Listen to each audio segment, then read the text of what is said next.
recollida està adreçada a recuperar totes aquelles restes que amb una metodologia tradicional no es veuen a simple vista. Aquest any, com ha sigut el primer que s'ha fet el mostreig aquí, hem fet servir només un sistema, que és una columna de tamisos, de garvells. Un que té una malla de 5 mil·límetres.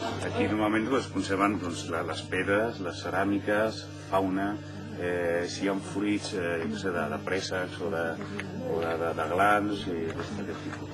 El segon tamís és ja un d'1 mil·límetre i aquí normalment es conserven restes entre 1 i 4 mil·límetres que corresponen normalment a cereals, lleguminoses i també restes de peixos i microfauna. El tercer garbell està adreçat bàsicament a un tipus molt específic de restes, que serien les restes de llavors, de males herbes, de plantes ruderals que estan a la vora dels camins.